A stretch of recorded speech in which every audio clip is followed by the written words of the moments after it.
চলে এলাম Amaravati park. অমাঙ্কা high বলো। এই যে আমরা রেডি হয়েছি রোপওয়ে চড়ার জন্য, টিকিট কাটতে। এই যে রোপওয়ে, এবার আমরা রোপওয়ে উঠবো।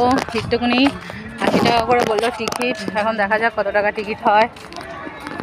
এই যে আমার মাঙ্কা কাঁচ ছাড়া নামছে না, ওইদিকে সবাই একটু মজা নিচ্ছে বোর্ডে, আর আমরা এদিকে যাচ্ছি রোপওয়ে চড়তে। আর আমার বাবু শুধু স্নান করতে যাবে, সমুদ্রে নামবে, নামলে আর উঠছে না, কি সমস্যা।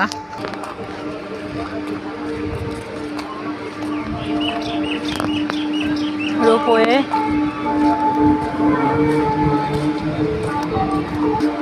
ওই যে দুটো রোপওয়ে যাচ্ছে, অসাধারণ দৃশ্য। আমরা দীঘায় এসে রোপওয়ে চড়ছি, ব্যাপারই আলাদা। এই যে আমাদের টিকিট কাটা হয়ে গেল, আমরা 5 জন, 400 টাকা নিল।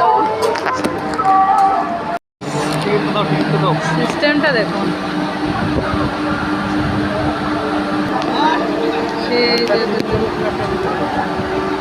রোপওয়ে আসছে।